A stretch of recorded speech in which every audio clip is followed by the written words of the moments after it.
لیکن ایک multi Laird security frame work وہاں ایوالو کر سکتا ہے، اور میں اس کو ویسے ہی دیکھتا ہوں کہ دس از اندر لیئر، اور بڑی اہم لیئر ہے۔ اس میں دو تین جو اہم پہلو یہ ہیں، ایک تو یہ کہ جس آپ نے بھی کہا یہ کسی کے خلاف ڈائریکٹڈ نہیں ہے، it's not a military alliance, یہ ڈیفینس پیکٹ ہے۔ تو اس میں جس طرح نیٹو تو ہے وہ سوویت یونین کے خلاف بنا، بعد میں بھی انہوں نے نئے ایڈورسریز تلاش کیے، یہاں پہ کوئی ایسا ایڈورسری نہیں ہے، کوئی بھی جارے جو ہے نا وڈ بی جارے جو ہے اس کو یہ روکے گا۔ اچھا دوسری چیز یہ ہے کہ جس طرح میں نے کہا کہ یہ ریپلیس نہیں کر رہا جو ایگزسٹنگ سیکورٹی آرکیٹیکچر ہے خطے کا، جو امریکہ کے ساتھ منسلک ہے ظاہر ہے زیادہ، اس کو ریپلیس نہیں کر رہا، اس کو آگمنٹ کر رہا ہے۔ کس طرح سے کر رہا ہے کہ یہ ایک تو سب سے بڑا ڈیٹرنس بڑھائے گا، اور یہ تین جو ملک ہیں بہت اہم ہیں ظاہر سے۔ جو دیکھیں سعودی جو ہے $80 بلین کا ان کا ملٹری بجٹ ہے، دنیا کا جدید ترین اسلحہ سب سے زیادہ وہ خریدتے ہیں۔ ترکیہ جو ہے وہ دوسرا بڑا ان کی آرمڈ فورسز ہیں نیٹو میں امریکہ کے بعد، اور بہت سی ان کی جو ڈیفنس انڈسٹریز ہیں، میں تو خیر جو ہے ملاقات بھی میری ہوئی تھی ان کے جو اس وقت دیکھ رہے ہیں کافی ساری ڈیفنس پروڈکشن کو ان سے 2 سال پہلے ڈرونز میں اور بہت سی ایروناٹیکل ٹیکنالوجیز میں دیا اپ دیا۔ پھر اس کے علاوہ پاکستان کو دیکھیں تو پاکستان کا ڈیفنس انفراسٹرکچر جو ہے ڈیفنس پروڈکشن کا وہ بھی پوری دنیا کے سامنے ہے، اور ساتھ ہی ساتھ بھی پاکستان کی جو بیٹل ہارڈنڈ آرمی ہے جس نے انڈیا جیسے ملک کو شکست سے 2-4 کیا، تو یہ کہ ایک جو ہے نا سینرجی کریٹ ہوگی جس سے 2-3 چیزیں ہوں گی۔ ایک تو ظاہر ڈیٹرنس سب کی بڑھے گی، اور جو ہے متنبع ایک قسم کا کیا جائے گا کہ کوئی بھی جو وڈ بی ایگریسرز ہیں، اور دیکھیں یہ خطہ ایسا ہے کہ اس میں ہیں اس کے اراؤنڈ اسرائیل ہے، ہندوستان ہے، جن کا ماضی پورا تاریخ بری ہے ان کی اگریشن سے، اس کے علاوہ نان اسٹیٹ ایکٹرز بھی ہیں۔ اچھا دوسری چیز یہ ہے کہ یہ انہینس کرے گا پیس اینڈ سیکورٹی جو ریجنل ہے اس کو تھرو انٹیلیجنس کوآپریشن ہوگی، ڈیفنس کوآپریشن ہے، ٹیکنالوجیکل کوآپریشن ہے۔ پھر میں سمجھتا ہوں کہ انٹرنیشنلی بھی انٹرنیشنل فورا میں یہ جو ملک ہیں سعودی عرب، پاکستان، ترکیہ، یہ بہت زیادہ آپس میں ان کا تعاون رہا ہے، لیکن اب وہ تعاون زیادہ کولیس ہو کے ایک آواز جو ہے نا ایک ایسی آواز بن سکتی ہے جس کی اپنی ویٹیج ہوگی انٹرنیشنلی۔ پھر ریجنلی بھی پالیسیز کو اس طرح سے کوآرڈینیٹ کیا جائے گا کہ اس سے جو ہے نا وہ جو مسائل ہیں، مثال کے طور پہ اگر سعودی عرب ہے، GCC کنٹریز باقی ہیں، تو ایران کے ساتھ ان کے جو بھی معاملات ہیں، ایک ماضی رہا ہے اس کا، ٹھیک ہے ان کی مفاہمت بھی ہوئی، چین نے کروائی، لیکن اس کے باوجود بھی ظاہر ہے بس مسئلے ہیں اس میں۔ لیکن ترکیہ کی اور پاکستان کی ایران کے ساتھ بہت اچھے تعلقات ہیں، برادرانہ تعلقات ہیں، تو اس میں ایک سٹیبلائزنگ فیکٹر بھی بنے گا اس وجہ سے یہ۔ تو اس لیے میں اس کو دیکھتا ہوں یہ ایک اسٹریٹجک معاہدہ ہے جو ہے نا، یہ ملٹری الائنس نہیں ہے، اور اس کا میں یہ دیکھتا ہوں کہ پیس اینڈ سیکورٹی جس پورے خطے کی وہ اس کو بڑھائے گا، اور یہ جو ہے نا اور ملٹی فیسٹڈ یہ جو میں نے چیزیں بیان کی ان کے ذریعے، کوئی فوجی اس کے ذریعے نہیں، نہ فوجی ایکشنز کے ذریعے، اور نہ ہی کوئی جو ہے نا یہ کہ بالکل کہ جی فوجیں اکٹھی ہو کے کہیں لڑنا شروع کر دیں گی، اس قسم کی چیز نہیں ہے۔ اور اس میں اس چیز کی گنجائش موجود ہے کہ اور بھی ممالک ہیں GCC کے، دیکھیں نا سعودی عرب تو ایک لیڈنگ کنٹری ہے GCC میں، وہ بھی اس میں آ سکتے ہیں، ایجپٹ کی بات بھی ہو رہی تھی ایک وقت۔ پھر دیکھیں چین کی اس میں بات بھی میں کہوں گا، چین کے صدر شی جن پنگ نے یہ بات کہی تھی 4 پوائنٹ کا ایک انہوں نے جی بالکل کیا تھا، جب عباس راکچی صاحب بھی گئے تھے ان سے بھی، اور اس کے علاوہ بھی جب پاکستان کی بھی ملاقات ہوئی تھی تو وہ 4 پوائنٹس، تو اس میں ایک پوائنٹ جو تھا جس میں یہ بات تھی کہ ڈیولپمنٹ اور سیکورٹی میں بیلنس ہونا چاہیے۔ میں سمجھتا ہوں کہ اس معاہدے کی سب سے بڑی جو ریزننگ ہے نا وہ ہے۔ اچھا یہ بڑی امپورٹنٹ بات ہے سید محمد علی صاحب، اس میں آپ کو کیا لگتا ہے، کیونکہ ہم نے دیکھا کہ ابراہیم رضائی صاحب نے اس کے اوپر سٹیٹمنٹ دیا اور انہوں نے کوئی پازیٹیو سٹیٹمنٹ نہیں دیا، لیکن آج ہم نے اسماعیل باغائی صاحب کو سنا تو انہوں نے کہا جی کہ اس معاہدے سے ایران کو کوئی خطرہ نہیں ہے۔ تو یہ کیوں سمجھا گیا کہ یہ الائنس جو ہے وہ ایران کے خلاف ہے؟ اور اس میں ایک اور سوال بھی اگر ہم ایڈ کر لیں کہ اگر کل کو اٹیک ہوتے ہیں اور ہوتی اس کی طرف سے سعودی عرب کے اوپر، اور پھر اس کا اگر رسپونڈ کرتا ہے یہ الائنس، تو آپ کو کیا لگتا ہے کہ کیا پاکستان بھی اس کے اندر شامل ہوگا؟ اور اگر اس کی یعنی توجہ کا مرکز جو ہے یا اس کی جو اس کا اٹیک کا جواب جو رد عمل ہوگا، کیا وہ ایران کے خلاف ہوگا؟ اس کو کس معنوں میں لیا جائے گا؟ بہت سے ابہام ہیں اس کے اندر۔ جی بہت شکریہ آسمہ، ابھی جس طرح امبیسڈر صاحب نے کہا انہی کی بات کو میں آگے بڑھاتا ہوں۔ سب سے پہلا سوال تو یہ ہے کہ یہ اس وقت اس معاہدے کی ضرورت کیوں محسوس کی گئی؟ تو اگر ہم بالکل غیر جانبدارانہ انداز میں دیکھیں تو یہ ایک حقیقت ہے کہ امریکہ کے جو ایلائز اور اسٹریٹجک پارٹنرز گلف میں موجود ہیں، ان کی امریکہ کی سیکیورٹی کمٹمنٹ کے حوالے سے جو توقعات تھیں وہ پچھلے 2 سال میں پوری نہیں ہوئی ہیں، اور اس کے نتیجے میں انہوں نے ایسے سیکیورٹی ارینجمنٹس کو کنسیڈر کیا جس پہ وہ زیادہ ٹرسٹ کرتے ہیں. اور جس طرح ابھی امبیسڈر صاحب نے بھی کہا، پاکستان کی جو پرفارمنس ہے ہماری بھارت کے خلاف بھی، دہشت گردی کے خلاف بھی، وہ اس کا اعتراف ہے کہ اب ترکی اور سعودی عرب بھی جو ہے پاکستان کے تجربے، پاکستان کی حکمت عملی، پاکستان کی مہارت اور جو ہے، اور جو سیکیورٹی کا پروفیشنل ہماری آرم فورسز ہیں، اپنی سیکیورٹی کے لیے بھی ان کے ساتھ تعاون کو بہت ضروری اور مثبت ڈیولپمنٹ سمجھتی ہیں. دوسری جانب پاکستان کو اس سے کیا حاصل ہوگا؟ دیکھیں، پاکستان کو بھی ایک طرح سے دیکھیں، جو ہماری ملٹری اور ڈیفنس کیپیبلٹی ہے وہ تو اس دنیا میں مانی جانی ہے، لیکن اب اگر ہمیں ایک ان انٹرپٹیڈ انرجی سیکیورٹی سعودی عرب کی طرف سے اشور ہو جائے تو یہ ہمارے وار سٹیمنا کو بھی بہت امپروو کر سکتی ہے. ہماری اکنامک جو کنسرنز ہیں ان کو بھی ایڈریس کیا جائے تو جو ہمارے ہارڈ پاور کے بیونڈ اکنامک اور انرجی کے ایلیمنٹس آف نیشنل پاور ہیں، وہ بھی کافی زیادہ اسٹیبلائز اور مستحکم ہو جائیں گے. اچھا، اب ہم آتے ہیں ایران کی جانب سے 2-3 سگنلز آئے. آپ نے ان کے سیاسی اور نظریاتی نمائندوں کی جانب سے مختلف آراء سنی، لیکن ان کی ریاست کا جو باضابطہ ذمہ دارانہ موقف ہے وہ آج سامنے آیا ہے. اور آپ نے دیکھا کہ اس سے قبل پاکستان کے وزیر خارجہ، ترکی اور سعودی عرب کی جانب سے بھی اس چیز کو واضح کیا گیا کہ یہ کسی ملک کے خلاف نہیں ہے. اور میں سمجھتا ہوں ایک بات میں اس موقع پہ آپ کے ناظرین کو یاد دلانا ضروری سمجھتا ہوں کہ انفرادی اور اجتماعی سطح پہ، چاہے پاکستان ہو، چاہے سعودی عرب ہو، چاہے ترکی ہو، ان سب کی قیادت نے صدر ٹرمپ کو قائل کرنے میں ایک بڑا اہم رول پلے کیا کہ آپ ایران کے خلاف جو جنگ ہے اور جو جارحیت ہے اس کو روکیں اور کشیدگی میں کمی لائیں تاکہ ایران کے لیے بھی جوابی کارروائی کا انسینٹیو ختم کیا جائے. اور میں سمجھتا ہوں اس سفارتی کوشش کو، جو کہ ایم بی ایس کی جانب سے بھی کی گئی، صدر اردوغان کی جانب سے بھی کی گئی، پاکستان کی فوجی اور سیاسی قیادت کی جانب سے بھی کی گئی، اس کو ایران نے بھی اپریشیٹ کیا ہے، ایکنالج کیا ہے، اور اس کا ثبوت آج ان کا باضابطہ سفارتی بیان ہے کہ جناب یہ ایران کے خلاف نہیں ہے. اور ایک واحد ریاست جس کی جانب سے باضابطہ طور پہ اس کے بارے میں تشویش کا اظہار کیا گیا ہے، وہ اس کے عزائم کی بھرپور انداز میں ترجمانی کرتا ہے، اور وہ اسرائیل ہے کہ جہاں اس کے بارے میں تشویش پائی جاتی ہے. کیونکہ جس طرح ابھی امبیسڈر صاحب نے بھی کہا، یہ کوئی اوفینسو یا ایکسپینشنسٹ کوئی ملٹری ایڈونچر کا پلان نہیں ہے. اس کا مقصد کلیکٹیو سیکیورٹی اور ڈیٹرنس کو اسٹرینتھن کرنا ہے، دیرپا اور پائیدار امن کو، استحکام کو اور سلامتی کو ممکن بنانا ہے. تو کوئی بھی ریاست یا نان اسٹیٹ ایکٹر اگر اس کے خلاف عزائم رکھتا ہے تو یقینی طور پہ اب اس کو پاکستان، ترکی اور سعودی عرب کی مجموعی دفاعی صلاحیت کو فیکٹر ان کرنا ہوگا. اور آخری بات، میں سمجھتا ہوں ریاستوں کے ساتھ ساتھ جو نان سٹیٹ ایکٹرز کا چیلنج پاکستان، ترکی اور سعودی عرب فیس کر رہے ہیں، اس کے خلاف بھی میں سمجھتا ہوں اس معاہدے کے تحت مزید تعاون جو ہے باہمی سطح پہ آگے بڑھ سکتا ہے. بالکل. پروفیسر صاحب، آپ کیا کہیں گے؟ کیونکہ اس کو نیٹو کے ساتھ بھی اس کی مماثلت کی جا رہی ہے، اس کے آرٹیکل 5 کو خاص کر کے، اور پھر یہ شک کہ ایک پہ حملہ، دوسرے پہ حملہ تصور کیا جائے گا یا تینوں ملکوں کے اوپر حملہ تصور کیا جائے گا. اس کو آپ کیسے دیکھتے ہیں؟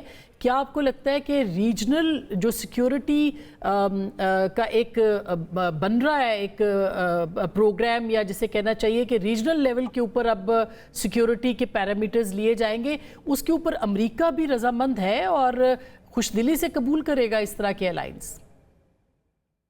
بہت شکریہ. آپ کے مہمانوں نے بڑا اچھا اس کا احاطہ پہلے ہی کر دیا. یقیناً یہ ایک بہت اہم قدم ہے، اور ہسٹورک ہے یا نہیں اس کا فیصلہ ہسٹری کرے گی، لیکن بہت امپورٹنٹ ہے. اور جو ایک چینجنگ ورلڈ آرڈر ہے، یہ اس کا حصہ ہے. قدم میں نے لفظ اس لیے استعمال کیا کہ یہ ایک تسلسل کا حصہ ہے جو اس سے پہلے چل رہا تھا. صرف اس کا تعلق ایران کی جنگ سے نہیں ہے، وہ محرک بنا، وہ ٹریگر بنا، لیکن بہت سی ایسی ڈیولپمنٹس جو اس سے پہلے بھی ہو رہی تھی، ان کا بھی نتیجہ ہے. اور قدم کا لفظ میں نے اس لیے استعمال کیا کہ یہ بھی میرے خیال میں ایسا نہیں ہے کہ اب ہمیں پتہ لگ گیا کہ آرکیٹیکچر کیا ہوگا. ابھی اور بڑی تبدیلیاں آئیں گی، اس معاہدے میں بھی تبدیلیاں آئیں گی. شاید نئے ایکٹرز آ جائیں، شاید نئی ممبر آ جائیں، شاید کوئی نکل جائے، شاید کوئی اور معاہدے ہو جائیں جس میں ڈاٹڈ لائن ہو یا اس کے خلاف ہو. تو بہت کچھ ہوگا، جس کا وجہ میرے کہنے کی ہے کہ ہم ایک سٹیٹ آف فلکس میں ہیں. فلکس کا مطلب یہ کہ ایسی صورتحال جہاں ہمیں پتہ ہے کہ جو موجودہ نظام ہے، جو موجودہ نقشہ ہے، وہ ٹوٹ گیا، وہ بکھر گیا. کوئی طریقہ ایسا نہیں ہے کہ ہم وہاں پہنچ جائیں. اب نیا چہرہ کیا نکلے گا؟ سارے جو ایکٹرز ہیں اس نئے چہرے کو انفلوئنس کرنے کی کوشش کر رہے ہیں، اور ایسا ہی تاریخ میں ہوتا ہے. سو یہ اس کا حصہ ہے. اور یہ اگر ہم اس کا بھی تسلسل دیکھیں تو ایٹ ون پوائنٹ تو اس میں کوئی نئی چیز نہیں ہے نا. دیکھیں نا، پاکستان اور ترکی کے تو بہت پہلے، جیسے وزیر اعظم صاحب نے بھی کہا، بہت سے تعلقات ہیں، اس سے کہیں زیادہ تعلقات ہیں، دفاعی بھی ہیں، دوسرے بھی ہیں. سعودی عربیہ اور پاکستان کا آلریڈی ایک ریسنٹلی بھی ہوا، اور اس سے پہلے بھی 20 سے زیادہ سال کا ایک تعلق ہے، دفاعی بھی اور دوسرا بھی. کویت سے بھی بات ہو رہی ہے. لیکن تسلسل امپورٹنٹ اس لیے ہے کہ اس کی یہ جو واضح شکل نکلنی شروع ہوئی ہے، اور شروع میں اس لیے کہہ رہا ہوں کہ ابھی یہ پوری نہیں ہوئی. فار ایگزامپل گفتگو ہو رہی ہے کہ جناب ایجپٹ کو کیا بلایا گیا تھا، وہ کیوں نہیں آئے یا نہیں آئے. اور میرے خیال میں، میرے پاس کوئی خبر نہیں ہے، لیکن دیٹ از انٹائرلی لاجیکل. جب یہ پہلا میں نے اس کا اعلان سنا تو پہلا خیال میرے ذہن میں یہ آیا تھا کہ یار یہ 3 کیوں ہے، 4 کیوں نہیں ہے. اور اس کی وجہ یہ نہیں تھی کہ مجھے کوئی خبر تھی، اس کی وجہ صرف یہ تھی کہ یہ کہانی شروع کہاں سے ہوئی. دیکھیں نا، ہم جب اسلام آباد میٹنگ سمٹ کی بات کرتے ہیں تو ہمیں خیال آتا ہے وہ جے ڈی وین شینس کا. لیکن پہلی جو اس سے کچھ ہفتے پہلے جو سمٹ ہوئی تھی، وہ 4 لوگوں کی تھی نا. 4 وزرائے خارجہ تھے. پاکستان ہوسٹ تھا، ترکی تھا، سعودی عربیہ تھا، اور چوتھا ایجپٹ تھا. اور وہیں سے یہ ساری کاروائی میڈیشن وغیرہ کی ایک طرح سے اس کو محرک ملا. تو اٹ از لاجیکل کہ اٹ میں grow into something. It is not clear کہ وہ کس چیز میں گرو کرے گا. جہاں تک آپ کا سوال ہے امریکہ کا ریاکشن بڑا انٹرسٹنگ ہے. ڈونلڈ ٹرمپ صاحب جو ہیں، یا انہوں نے پوری طرح، میں سرپرائزڈ ہوں ان کی سٹیٹمنٹ سے، لیکن ابھی تک تو ہی سیمز کوائٹ پازیٹیو آن دس. پارٹلی اس لیے کہ یہ تینوں ممالک جو ہیں ان کے آج کل ذرا پسندیدہ ہیں. کب تک رہیں یا نہیں رہیں وہ الگ بات ہے. لیکن امریکہ میں جنرلی جو آپ کو گفتگو جو آپ سنتے ہیں اینالسٹ وغیرہ سے، تھنک ٹینک وغیرہ سے، تو جہاں بھی آپ کو نظر آتا ہے نا کہ جو اس میں بہت زیادہ سایہ جو ہے وہ اسرائیل کے نیریٹو کا ہے. اور تھوڑی سی تشویش، تھوڑی نہیں زیادہ سی تشویش سے ہی دیکھا جاتا ہے. جو امریکہ کی میرے خیال میں اسٹیبلشمنٹ ہے وہ اس کو اسی طرح ریڈ کر رہی ہے جیسے آپ کے مہمان کر رہے ہیں، کہ یہ صرف یہ نہیں ہے کہ ایک نیا آرکیٹیکچر شروع ہو رہا ہے. جب کوئی نئی چیز پیدا ہوتی ہے تو پرانی چیز ٹوٹنی ہوتی ہے نا.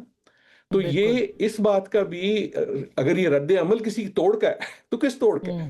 اس توڑ کا ہے جو ایک امریکہ کا آرکیٹیکچر تھا، جس میں ایک لاجک یہ تھی کہ امریکہ ڈیفنس پرووائڈر ہوگا یا سیکیورٹی پرووائڈر ہوگا، وہ اپنے بیس کرے گا، عرب جو ہیں ان کو پیسے دیں گے، وہ پیسے وہ بیس پہ لگائیں گے، بیس جو ہیں وہ ان عرب ممالک کو، گلف ممالک کو تحفظ دیں گے. وہ ہوا نہیں، تحفظ کوئی نہیں ملا، بلکہ جو بیس تھے وہ ٹارگٹ بن گئے. پہلے وہ اسرائیل کا ٹارگٹ بنے قطر میں جیسے ہم نے دیکھا، پھر وہ ایران کا ٹارگٹ بنے، ہدف بن جاتے ہیں جبکہ آپ امریکہ کے بیس ہیں کیونکہ. سو یہ سارا کو جو تبدیلی ہو رہی ہے، اس کو میرے خیال میں دنیا بڑے غور سے دیکھ رہی ہے. اس لحاظ سے ایک آخری گزارش کر دوں، جس تسلسل کی اور بڑی آرک آف ہسٹری کی میں بات کر رہا ہوں، وہ صرف اس ریجن میں نہیں ہے. آپ پچھلے 2 سال میں دیکھ لیں، اسی قسم کی گفتگو ہر ریجن میں. میں اپنے کام کے سلسلے میں افریقہ کو بڑا فالو کر رہا ہوں. افریقہ میں یہ گفتگو ہو رہی ہے کہ یار یہ کیا نیا بنے گا، کیونکہ پچھلا آرکیٹیکچر تو ٹوٹ رہا ہے. آپ لیٹن امریکہ میں یہ دیکھ رہے ہیں کہ یہ سوچتے ہیں کہ اچھا یار اگر بڑے چودھری صاحب بڑے نہیں رہے تو پھر میں نے کس سے کیا بات کرنی ہے، چاہے وہ ٹریڈ کی ہو، چاہے وہ دوسری ہو. ایون ود ان نیٹو، جو آپ نے نیٹو کا ذکر کیا اور اس پہ میں ختم کرتا ہوں، ایون ود ان نیٹو اب تو بڑی کھل کے گفتگو یہ ہو رہی ہے کہ یار نیٹو جو ہے وہ تو تھوڑا سا لنگڑا لولا ہو گیا. سو اس کے بعد کیا ہوگا، اس کے بعد کیا آرکیٹیکچر ہوگا. And within NATO countries are seeing کہ اچھا وہ تو ہم کوشش کرتے ہیں اس کو بچانے کی، لیکن ساتھ جو ہے آپ کوئی دوسری، کیونکہ again in a time of flux that is what you do. میرے خیال میں لوگ کہتے ہیں نیٹو نہیں ہے، لیکن نیٹو سے اس میں بہت سی مماثلت ہے. نیٹو بھی دفاعی ایک پیکٹ ہے. ان سم ویز سارے یہ پیکٹ دفاعی ہوتے ہیں، لیکن 2 قسم کے ہوتے ہیں. ایک ہوتا ہے کہ میں نے جنگ لڑنی ہے، میں نے اپنے دوستوں کو جمع کر لیا، یار آ جاؤ ڈنڈے لے کے آ جاؤ، میں جا رہا ہوں لڑنے، میرے ساتھ آ جانا. ویسے معاہدے بڑے کم ہوتے ہیں.